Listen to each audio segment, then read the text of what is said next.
ဟုတ်ကဲ့မဟုတ်โอเคအမကဒီမှာ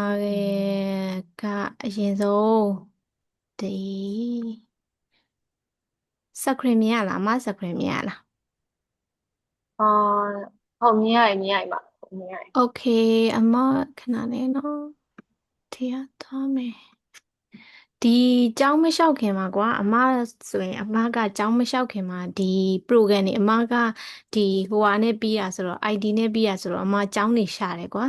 ကျောင်းနေရှာတော့ဒီဟုတ်မဟုတ်ကျောင်းနေရဲ့ duration ပေါ့နော်သူကကနေဒါမှာဘယ်လိုမျိုးလဲဆိုရင် post graduate တစ်နှစ်တက်လို့ရှိရင်ညီမလေးကိုနောက်ထပ်ဒီအလုပ်လုပ်ခွင့်တစ်နှစ်ထပ်ပေးတယ် PGWP ဆိုပြီးတော့ကွာတစ်နှစ်ထဟုတ်မပ်ပေးတယ်ဒါပေမဲ့ညီမလေးဟုတ်မဟုတ်ကျောင်းက2 နှစ်ဖြစ်ခဲ့လို့ရှိရင် तू ကနောက်ထပ်သူကအလုပ်လုပ်ခွင့်3 နှစ်ပေးတယ်အဲ့တော့စုစုပေါင်းအမားတို့က9 နှစ်ရမှာပေါ့အဲဒါကြောင့်အာ2 နှစ်တချို့တော်တော်များများက2 နှစ် program ယူတယ်3 နှစ်ထပ်ရအောင်ပေါ့နော်9 နှစ်အတွင်းမှာအဲ့လိုမျိုးသူတို့ကနေဟုတ်ကျောင်းပြီးသွားလို့ရှိရင်ကနေဒါရဲ့အရင်ဆုံး point system ကြောင်းအရင်ပြောမယ် PR အဓိကဒီကိုလာကြတဲ့ဟုတ်ဟုတ်မဟုတ်တော်တော်များများကသူတို့ကဘာအတွက်အဓိကလာလဲဆိုရင် PR မရကြလို့ပေါ့နော် PR ရဖို့အတွက်ကကြတော့အောစင်ကာပူ်လိုမဟုတ်ဘူးဒီမှာက point system နဲ့သွားတာ point system နဲ့သွားတယ်ဆိုတာကညီမဟုတ်မဟုတ်ကဘွဲရခဲ့လို့ရှိရင်ကနေဒါမှာဘွဲရလို့ရှိရင်ညီမလေးကအာအမှတ်30ရမယ်ပြီးရင်ကနေဒါမှာညီမအော်လေးဟုတ်မအလုပ်အကယ်၍အလုပ်ရခဲ့လို့ရှိရင်ကနေဒါ experience 1 year ဆိုရင်30ထည့်ရမယ်ဒါဥမာအမဟိုဟာပြောอืပြတာมအဲ့ဒါဆိုဟုတ်စုစုပေါင်း60ဟုတ်မဟုတ်60ဆိုရင်ပြီးသွားဟုတ်လို့ရှိရင်နောက်တစ်ခုကကြတော့ညီမလေး IELTS ကွာအင်္ဂလိပ်စာအင်္ဂလိပ်စာကစစ် ဟုတ်မဟုတ် every individual 6.5လို့ဆိုရင်ညီမလေးကဥမာ15မှတ်ထည့်ရမယ်အဲ့ဆိုရင်အော85်အဲ့လိုမျိုးပြီးသွားဟုတ်မတဲ့အချိန်မှာအဲ့လိုမဟုတ်ဘဲနဲ့နောက်တစ်ခုကကြတော့ညီမလေးကနောက်တစ်ခက်ဒီမှာ France ကိုအရင်အရေးပါတယ်ဗောနော်ပြင်သစ်ဘာသာစကားရအော်လေနောက်ထပ်30ထည့်ရမယ်ဆိုရင်ညီမလေးက90ရဲ့ဒီ15မှတ်ဆို115နော်မ point တက်ကြอืနောက်တစ်มခုကညီမလေးဟုတ်မဟုတ်အသက်က33နှစ်အသက်ငယ်လေး point ပိုရလိမ့်မယ်ကွာ35ကျော်အောရတယ် ် point ကနှုတ်သွားတာ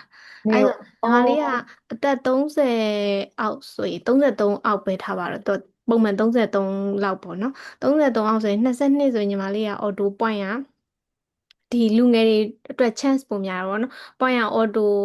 20ဖြစ်မယ်ကွာဒါပေမဲ့ညီမအော်35ကျော်သွားတယ်ညီမလေးကို point ကညီမလေးအသက်အတွက် point က15ပဲကျန်တော့မှာလို့အော်40ဟုတ်ဆိုရင်အဲ့လို point က10ပဲရှိတော့မှာသူ့ရဲ့အသက်နဲ့ပေါင်းတဲ့ အော် point ခုနညီမလေးကဂရေ30အောက်ဆိုရင်ခုနအမတို့က115ရထားတယ်ဆိုရင် point က20ပဲထားအောင်ဆိုရင်135 ဟုတ်135ထည့်ရမယ်နော်135ထည့်ရတဲ့အချိန်မှာအဲ့ဟုတ်ဒီအချိန်မှာခုကညီမလေးက spouse ရှိရပါဟုတ်တော့တခုကျတော့ဒီကိုလာဟုတ်ကြတဲ့ဟာတွေကကြတော့ဒီ PR ဖြစ်သွားပြီးသွားလို့ရှိရင်ဒီကလေးပေါ့နော်ဒီမှာအာကျောင်းဈေးက free ပြီးသွားလို့ရှိရင်ဟုတ်ဒီကျန်းမာရေးအတွက်က free အဲ့ဒါကိုอืมဟုတ်ကွာအဲ့ရလိုချင်တဲ့အတွက် spouse ရှိခဲ့လို့ရှိရင်ကိုယ့်ရဲ့ spouse ကလည်းအဲ့လိုအလုပ်ရှိမယ်ဒီဟို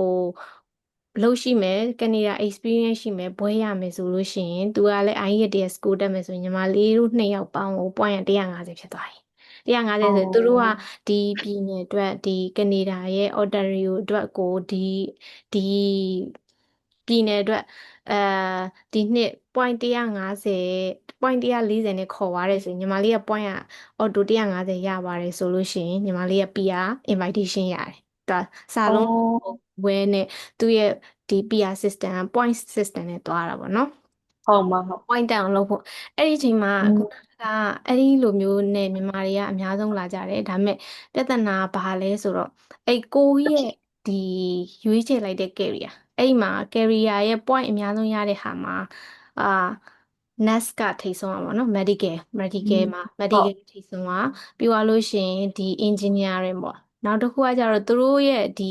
လိုအပ်ချက်အရာကွာဒီမှာ general work ကအရန်လိုတယ်ဘာလို့လဲဆိုတော့ physical လောက်ရတဲ့ဟာတွေကိုအရန်ဟိုဟာဖြစ်တယ်ပေါ့နော်အဲ့လိုဆိုရင်ဟုတ်အမကလောက်သက်တစ်နှစ်ရှိပေမဲ့အမရဲ့ point ရ20ပဲဖြစ်မယ်ညီမอืလေးက net มဆိုတာနဲ့ညီမလေးရဲ့ point 40ဖြစ်မယ်အဲ့လိုမျိုးတပည့်အော်ဟုတ်တိုင်ယာ9ခုခွဲထားတာကွာဒီ first tier second tier third tier ဆိုပြီးတော့အဲ့လိုဟုတ်ဟုတ်မျိုးခွဲပြီးတော့လာတာဆိုတော့ဒီအခုအမပြောတဲ့ PG personal support worker ပေါ့နော်အဲ့ဒီဟာကอืม အရန်တမန်းများနေဘာလို့လဲဆိုတော့တက်ကြီးရွယ်ကိုတွေသူတို့ပြုစုစောင့်ရှောက်ဖို့အတွက်ကိုအဲ့ဒီဟာလိုအပ်နေတာပေါ့နော်လိုအပ်နေရဲဆိုတော့ဟုတ်ဒီမှာကသူတို့ကလည်းတဖြည်းဖြည်းနဲ့နည်းနည်းကိုရီရောက်တာနောက်ကျလို့လားမသိဘူးကြက်လာတယ်အရင်ဆိုရင်ကနေဒါအောရောက်တာ်ပီအာဖြစ်ပေမဲ့အခုကကနေဒါရောက်တာနဲ့ပီအာမဖြစ်တော့ဘူးနောက်အော်ဘာဖြစ်သွားလဲဆိုတော့သူတို့မှလည်းဒီအမားတို့နောက်ကျနေတာပေါ့နော်ဒီဖိလစ်ပင်းတွေကလားတွေအကုန်လာတိုးကြတာကွာလာတိုးကြအောတော့်ဒီ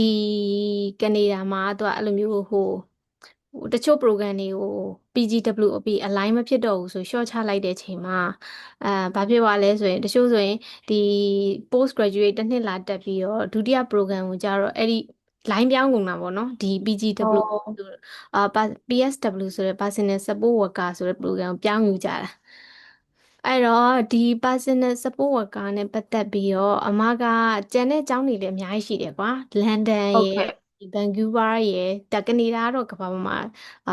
ဒီရုရှားပြီးရင်အကျယ်ဆုံးပဲပေါ့နော်ဒါပေမဲ့အေးလဲအေးဟုတ်တယ်အေးလဲအေးတယ်ရာသီဥတုကအရင်ကျန်းတဲ့အထဲမှာပါတယ်အာနောက်တစ်အောခုက်ညီမလေးကခုနလိုအမဆိုရင်အမလန်ဒန်မှာလန်ဒန်ဆိုပေမဲ့ဒီ UK ရဲ့လန်ဒန်မဟုတ်ဘူးသူကကြတော့ဟုတ်အဲ့ဒီမြို့နိုင်ငံတွေရဲ့မြို့နာမည်တွေသူကအဲ့လိုမျိုးနာမည်ပေးထားတာ အော်ဟုတ်ဟုတ်အော Oxford လည်းရှိတယ််အဲ့လိုမျိုးအောအဲ့ဒါအမ်ဟုတ်နေတဲ့လန်ဒန်ဆိုပေမဲ့လန်ဒန်မဟုတ်ဘူးကွာကနေဒါရဲ့ ဟုတ်ဟု Ottawa တ်ပြည်ထဲမှာရှိတဲ့နေရာအော်ဟုတ်သူအရန်ရာသီဥတုကျန်းတဲ့နေရာကိုညီမလေးကသွားတယ်သူဟိုအရန်အေးတဲ့နိုင်ငံပေါ့နော်တချို့ဆိုရင်ဆောင်းနှင်းဆိုရင် -50 လောက်ဖြစ်သွားတဲ့နေရာမှာဆိုရင်ညီမအောလေးကသူ်တို့အဲ့နေရာမှာလူဖြည့်ခြင်းတဲ့အတွက်အဲ့နေရာမှာရောက်နေရင်ပြီးတာချက်ချင်းရတာရှိတယ်တချို့ကျတော့အဲ့လိုမျိုးခုအောနလိုမျိုးကွာ်ဒီ2 နှစ်ရယ်ပြီးရင်နောက်3 နှစ်ဆက်လုပ်ပြီးတော့မှ လုံးဝအခြေအနေ4 နှစ်လောက်ဆိုရင်လုံးဝဒီပြည်နယ်မှာငါတို့လုံးဝပြီးရမရနိုင်ဘူးလုံးဝမပြန်ချင်ဘူးဆိုရင်သူတို့ကအဲ့လိုမျိုးဒီ Federal ဆိုတဲ့ဒီပြည်နယ်အလိုက်ကိုလောရာသီဥတုကျန်းတဲ့နေရာကိုရွှေ့ချပလိုက်တယ်ပြီးတော့ PR ရအောအောင်ယူပြီးတော့ PR ဖြစ်တော့မှဒီဘက်ကိုပြန်ပြီးတော့ကိုလိုချင်တဲ့နေရာပြန်သွားတာပေါ့နော်ဟုတ်မှာဟုတ်အဲ့တော့ညီမอืมလေးဒီတက်မဲ့ PSW program じゃ1 year ပဲတစ်နှစ် အော်ဟုတ်မှာတစ်နှစ်ဆိုတော့ညီမလေးကတစ်နှစ်ပဲရမယ်တစ်နှစ်ပဲရမယ်ဆိုတာတစ်နှစ်ဆိုရင်တစ်နှစ်ပဲရမယ်အဲ့လိုရမယ်ဆိုတဲ့အတွက်မှာဒါပေမဲ့တစ်ခုကရှိတာပေါ့နော်နည်းနည်း risk ယူရတာပေါ့ဘာလို့လဲဆိုတော့တစ်နှစ်ရပြီးတော့တစ်နှစ်အတွင်းမှာ तू ကညီမလေး PR လျှောက်လို့ရမယ် PR လျှောက်အောလို့ညီ်မလေးရဲ့ point ကအခုနအသက်တွေရောအလုပ်ကိုင်ရကြတော့ဒါညီမလေးတာယာမြင့်တဲ့အတွက်ပါသွားပြီကွာအဲ့ဒီမှာ ဟုတ် point မီညီမလေးကအဲ့တစ်နှစ်အတွင်းမှာ PR ဖြစ်နိုင်တယ်အဲ့ risk ကိုอืယူมပြီးတော့လိုချင်တော့ဒီ program ကိုယူအဲ့လိုဟုတ်တော့ရှိတယ် program ကိုယူဟိုဘာလို့လဲဆိုတော့တချို့တက်တဲ့သူတွေကじゃ9 နှစ်ဖြစ်ချင်တဲ့အတွက်ပထမတစ်နှစ်ကိုတခြား program ယူပြီးတော့ဒီစက္ကန့်ကြမှာဒီ PSW ဆိုတဲ့ program ယူတော့သူက2 နှစ်ဖြစ်သွားတော့9 နှစ်အတွင်းမှာတော့တေချာပေါက် PR ဖြစ်တယ်ကွာတိလားဒီရဲ့อืဒီရဲ့มဟာဘာလို့လဲဆိုတော့တချို့စောင့်ရတာပေါ့ဒါကကြတော့အသက်ကြီးနေတာတွေရယ်ပြီးသွားလို့ရှိရင်အလုတ်ကင်ခွင်လန်းရဲ့ပေါ်မှုတည်တယ်ဒါပေမဲ့ PSW ကကြတော့အလုတ်ကင်ရန်ဒမန်းများတယ်သူကတခါတည်းအကြောင်းပြီးွားတာနဲ့တန်းချိတ်ထားတာတို့အလုတ်တန်းရသွားတာတို့အဲ့လိုမျိုးတွေတော့ရှိတာပေါ့ဟုတ်อืအဲ့มတော့ဒါကအမတိတလောက် share ပြတာဒါကဒီ fee ကအမ fee တော့မဟုတ်ဘူးကွာတိလားအမတို့ဒီဟုတ်ဘက်ကျောင်းတက်နေပြီးတော့ဒီဘက်ရောက်မှဒီလိုမျိုးနောက် program ကို try ရတဲ့အချိန်မှာဒီ PR ရလွယ်တဲ့ဒီ program ကိုကလားတွေရောရှိသမျှသူတွေအကုန်သွားပြီးတော့တိုးကြတော့ကွာအာအောဟိုကဖြစ်တာ်ပြီးရင်တော့နည်းနည်းပတ်တိုင်းလေးရဖို့လွယ်တယ်ပေါ့နော်ဒီမှာကအောနောက်တစ်ခုက်じゃပတ်တိုင်းကကြတော့ဒီအနည်းဆုံး18 ဒေါ်လာစတယ်တနားယူဟုတ်ဟုတ်မှာอื18 ဒေါ်လာมစာလုံးနဲ့အတူတူပဲ rate တူတူပဲကွာစာလုံးမှာအမဟုတ်တို့ပုံမှန်လုပ်ရင်9 ချက်ဟုတ်10 ချက်ရဒီမှာ18ဟုတ်ဒေါ်လာတယ်ဟုတ်တယ်18အောဒေါ်လာစ်ရတယ်အများဆုံး35အဲ့လောက်ထိကိုသွားတယ်ပေါ့နော်တချို့ကြတော့နောက်မှအမဒီအရင်ဒီ program လေးအကြောင်းကိုစိတ်ဝင်စားရင်အမဒီမှာအမတက်တဲ့အကြောင်းကဒီမှာရှိတဲ့ဟာကိုပြပြမယ်ပေါ့နော်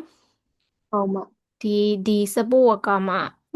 ဒီဖွင့်မဲ့ရက်ကမှာဒီ2025 2026ကွာဒီမှာလေးဒီ link ကိုသွားပြီးကြည့်လို့ရတယ်ဒီမှာဒီဖွင့်မဲ့စက်တင်ဘာ intake ရှိတယ်ဒါဆိုဖွင့်နေပြီကွာညီမလေးចောင်းရှောက်မယ်ဆိုရှောက်လို့ရနေပြီอืมနော်သူ့ရဲ့ဟုတ်မှာနောက်တစ်ခုက career information ကဒါဘယ်နေရာတွေမှာလုပ်လို့ရတယ်ဆိုတဲ့ဟာပေါ့နော်သူရဲ့ဒီ program ဒီသူကအိမ်နေမှာလိုက်ပြီးတော့လုပ်ပြီးလို့ရတယ်ကွာတိလားအိမ်နေအောမှာဒီ်ဟုတ်မှာတက်ကြီးရွယ်အိုတွေကိုပြုစုရဆိုတော့ဆေးရုံဆိုတာတဲ့အိမ်ပေါ့နော်သူတို့ကကြောက်ဒါပြုစုနည်းတွေသင်ပေးတာကွာဟုတ် အဓိကကဒီ international student ဆိုရင်ဒီ requirement ကအာ okay ညီမလေးဆိုတာစင်ကာပူကလာတယ်ဆိုစင်ကာပူလို့ပြီးလိုက်လို့ရှိရင်ဒါစင်ကာပူကဆိုရင်ညီမလေး O level ပေါ့နော် O level examination ပါထားမယ်အဲဆိုရင်အမတို့မြန်မာပြည်ကလို့ယူမယ်နော်ကိုကမြန်မာပြည်ကဟုတ်ပါဝယ်ရထားတယ်ဆိုရင်ဒါအမတို့10တန်းပြီးရင်ရပြီဒီလားဟုတ်ပါဟု10တ်တန်းပြီးရင်ရပြီပြီး English requirement ကကြတော့ဒါပြောထားတာပါเนาะ6.0ရမယ်อืလို့ပြောထားมတယ်ဒါဟုတ်ပေမဲ့အမတို့ဒီကိုလာတဲ့အချိန်မှာအမတို့ IELTS ဒီကအမတို့ wave လာတယ် wave လာဆိုတော့အမမဖြေလာဘူးပေါ့နော်စင်อ๋ကာပူမှာရှိอနေတဲ့လုံသက်က3နှစ်ရှိနေပြီဒီပေါ့3နှစ်မဟုတ်ဘူးเนาะအမတော့9နှစ်ပေါ့3နှစ်လည်းရတယ်ဟုတ်ကွာငါကဟုတ်အင်္ဂလိပ်စကားပြောတဲ့နိုင်ငံမှာလုပ်နေတာအဲ့တော့အင်္ဂလိပ်စာထောက်ခံချက်ကို HRC ကယူတယ် HRC ကယူပေอืမဲ့တစ်ခါလေးကြားလို့ရှိရင်နည်းနည်း twist လေးပေါ့နော်ကိုယ့်ကိုယ်ရေးပေးလိုက်တာมလည်းရှိသေးမလားဟုတ်ပါဟုတ်ဟုတ်အဲ့လိုမျိုးလုပ်ပြီးတော့အမားတို့က wave လိုက်တယ်ဘာလို့ဆိုအမားတို့မဖြေဒီလောက်တော့မရဘူးကွာဒီရောက်မှပဲကြည့်လို့ဟုတ်မယ်ဆိုပြီးတော့ဟုတ်အဲနောက်တစ်ခုကကြတော့ဒါကကျောင်းလျှောက်တာနောက်မှပြပြမယ်ဒီမှာပါတဲ့သူ့ရဲ့ course တွေပေါ့နော်ဒီမှာပါတဲ့ဟာဟုတ်ပါအဲဟုတ်ဒီမှာရှိရဲ့ဒီဟာ first semester မှာတဲ့ဒီမှာကျူရှင်ကြီးရလာပြီကွာဒါက Canadian သားတွေအတွက်အမားတို့ဆိုရင်19138တော်တော်များရနော်မအဲ့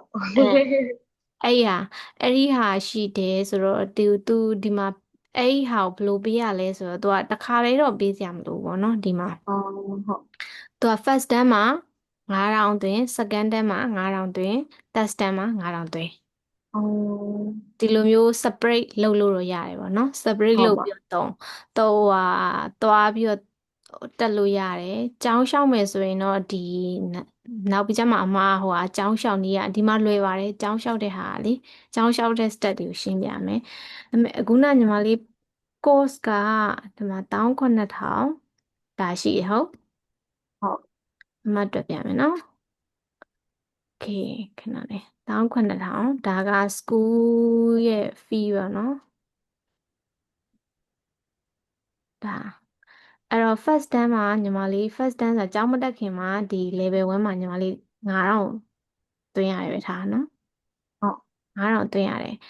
အဲ9000သွင်းရတယ်ဒါပေမဲ့ကနေဒါမှာကဒီနေစိတ်စားစိတ်ကအမားတို့ဒီ share room နေမယ်ဆိုလို့ရှိရင်သူက400 450ပေါ့နော်အော်ဟုတ်တလားနော်မ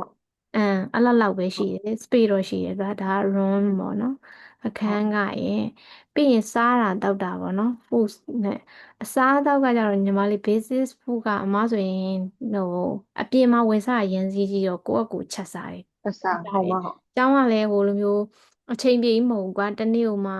2နာရီ3နာရီလောက်ပဲရှိတာတော့သိရမလားအောအဲ့လိုမျိုး်ဆိုရင်တခါကျရင်ကျောင်းကိုထမင်းဘူးယူရတယ်ကွာထမင်းဘူးယူရတယ်ဟုတ်ထမင်းထည့်သွားတယ်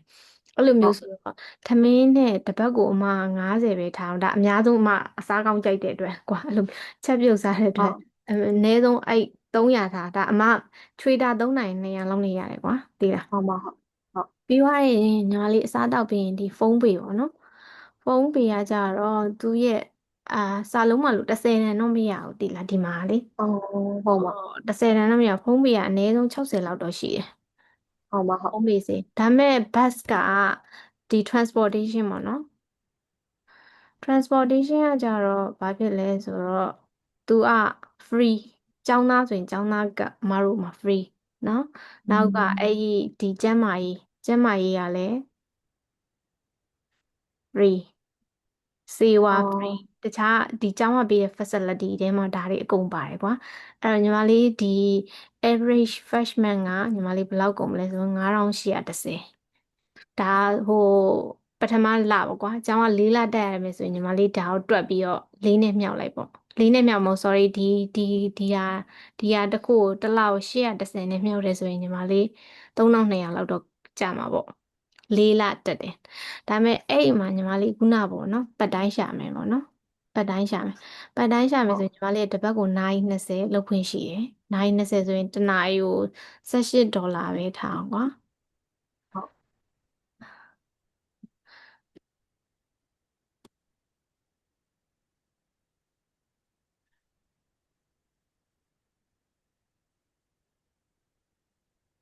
ဒီလောက်ပေါ့အဲ့ဒါဆိုညီမလေးစားစိတ် ဒါကညီမလေးရဲ့ effort ပေါ်မူတည်တယ်လုံနိုင်တယ်လို့တော့သူပို့ရမယ်ကွာဒါပေမဲ့9 20ပဲလုပ်ခွင့်ရှိတယ်ဒီမှာတချို့ကကြတော့ဘာလုပ်ပါလဲဆိုရင်ဒါ first option ပေါ့နော်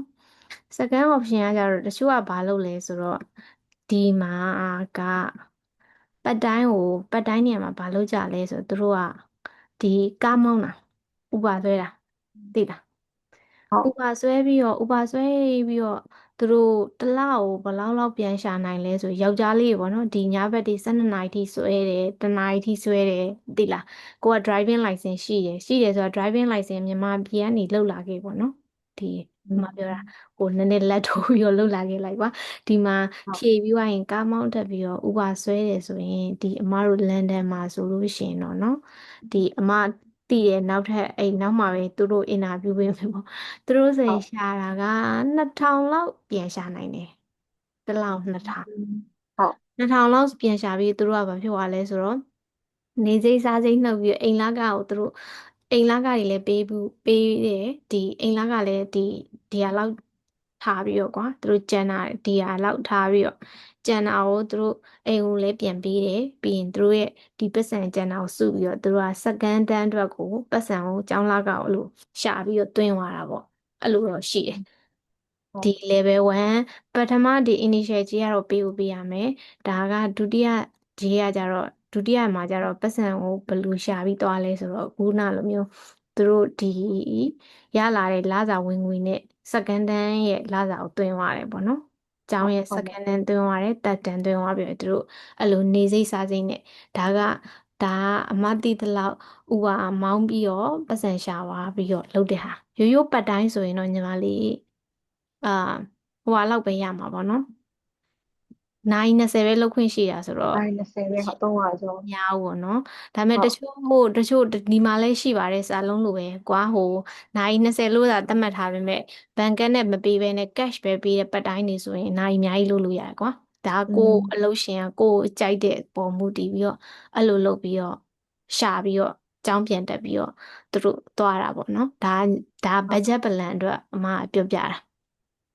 ဟုတ်မှာဟုတ်အဲဗာမေးစရာရှိသေးလဲညီမလေးဘက်က အာမသိသေးဘူးပါစဉ်းစားတာအဲ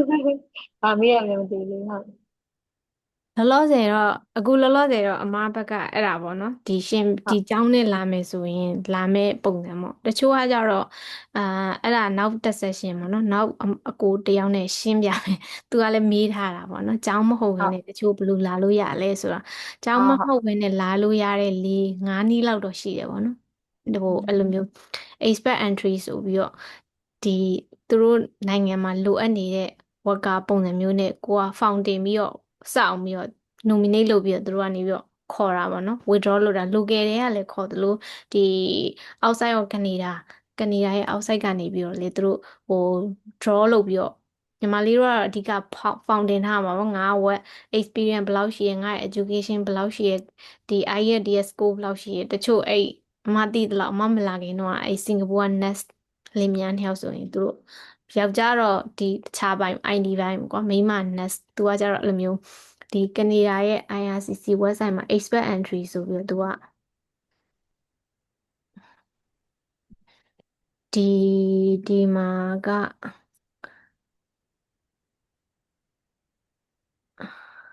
ဒါမဟုတ်ဘူးဒီမှာရှိတဲ့ expert entry မှာ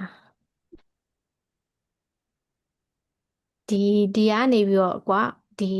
ဒီ Canadian experience သူကဒီမှာကနေဒါဒေါ်လာအဲ့လောက်တော့မကြဘူးပေါ့နော်ဒါကအာပြီးရင်မှတရားတေချာပြန်ပြီးတော့ဟိုလုပ်ပေးမယ်ဒီဟုတ်ကိုယ့်ရဲ့ score ဘယ်လောက်ရှိလဲဒီမှာကွာ experience ရှိတယ်ပြီးရင်ဒီသူတို့ဒီမှာ document ပြင်ပြီးတော့ဒီ round of invitation ဆိုတာတခါတည်းအဲ့ဒါကြတော့ဘာလဲဆို PR invitation နဲ့လာတာဒီကိုယ့်ရဲ့အပြင်မှာနေပြီးတော့ကွာ expert entry ဆိုပြီးတော့အဲ့လိုလာတာရှိတယ်ဒါပေမဲ့ तू ကဒီဟာကိုတင်ထားရင်ပတ်စံပေးရတယ်ကွာ application ပေးရတယ် ဟုတ် application က1500တော့မကြဘူးမှန်တည်သလောက်อืมအဲ့လိုလာတယ်ဒါကအခုနပြောတဲ့အကြောင်းမတက်ဘဲနဲ့လာတဲ့ဟာပေါ့နော်အဲ့လိုလုပ်ပြီးတော့ဟုတ် လာတဲ့ဟာကျောင်းအမတို့ကဘာလို့ကျောင်းတက်လဲဆိုဒီဟာရဲ့ processing ကcompetitor အရင်များတယ်ပြီးရင်အမတို့တွက်ကြည့်လိုက်တဲ့အချိန်မှာအမတို့က point နည်းနေဆိုတော့ကွာอืအားကြောင့်အမมတို့ကဒီကိုကျောင်းလာတက်ပြီးတော့ point တိုးအောင်လုပ်တာအမတို့ကအသက်30ကျော်ပြီဆိုတော့ကွာအဲ့လိုမျိုးဖြစ်တော့ point system ကြီးက point ကနည်းနေတဲ့အတွက်အမတို့က point များချင်တဲ့အတွက်ဒီမှာကျောင်းလာတက်ပြီးတော့အဲဒီကျောင်းလာတက်ပြီးတော့ point တိုးအောင်လုပ်ပြီးတော့အမတို့လာတဲ့နှီးပေါ့မြင်လဲမြင်တာပေါ့နော်ဒါကြတော့ကိုက point မီတာတောင်မှပဲသူက selection လုပ်ပြီးရွေးသွားတဲ့အတွက်ကိုယ့် career သူတို့ရဲ့ demand ထဲမှာမရှိရင်မတို့မပေါအောင်ဒီနှစ်လည်းမပေါအောင်နောက်နှစ်လည်းမပေါအောင်သူက processing တိုင်းနေ6လကြာတယ်ဆိုတော့ကွာဒီလားဘယ်အချိန်ထိစောင့်နေရမှန်းမသိတဲ့အတွက်အမတို့ကဒီအမြန်ဆုံးနည်းနဲ့ရောက်တဲ့ဒီကျောင်းတက်ပြီးတော့လာတဲ့ဟာကိုလာတာပေါ့အဓိကဟုတ်ပါလာတဲ့အကြောင်းရင်းကခုန benefits တွေပေါ့နော်ဒီfamily တည်ဆောက်မဲ့သူတွေကျန်းမာရေးအတွက်ပေါ့နော်ကိုယ့်ရဲ့ကျန်းမာရေးအဓိကမတို့နောက်တစ်ခုစာလုံးကနေထွက်လာတာစဉ်းစားတာဒီကျန်းမာရေးပေါ့နော်ကျန်းမာရေးဟုတ်ပါဆိုတာစိုင်ငမမှာဈေးကြည့်ရလေတစ်ခုခုဆိုရင်ဟုတ်ဈေးကြဟုတ်တယ်ည့်တော့မတို့အဲ့ဒီဟာရေရှည်အတွက်ကိုယ်အဓိကကင်ဆာတို့ဘာလို့ဖြစ်ရင်ဆေးတစ်လုံးမိုးရင်1000လောက်ဖြစ်နေရအောင်အဆင်မပြေတော့ဒီလိုမျိုးကျန်းမာရေး free ရပြီးတော့တခြားဒီ education ပေါ့နော် ဟုတ် free ရတဲ့နိုင်ငံကိုရွေးပြီးတော့လာတဲ့အချိန်မှာမတို့ဒါကိုရွေးတာပေါ့နော်။အကယ်၍ New อ๋อ Zealand စိတ်ဝင်စားလဲညီမလေး New Zealand ဟွာလုပ်လို့ရတယ်อืมဟုတ်မှာ။โอเคပါဟိုတခြားမေးစရာရှိမရှိလို့ရှရင်အမကဒီမှာပဲဟွာလုပ်လိုက်မယ်လေ။မေးဟုတ်စရာရှိဟုတ်မှာရင်လည်းတစ်ချက်ဒါမေးလို့ရအရတယ်မပြောရအောင်ဟုတ်ဟုတ်မှာအမပြောရအောင်ချက်တင်စဉ်းစားလိုက်အောင်မယ်မဟုတ်။အင်းနည်းနည်းဟုတ်မှာဟုတ်โอเคပါချက်တင်စဉ်းအဲ့ဒါဆိုရင်စားဟုတ်မှာဟုတ် ပြေးလိုက်တော့မယ်နော် ဟုတ်မှာဟုတ်ကျေးဇူးအများကြီးတင်ပါတယ်ရှင်ဟုတ်โอเคဟုတ်မှာပါဟုတ်ကျေးဇူးအများကြီးတင်ပါတယ်ဟုတ်မှာဟုတ်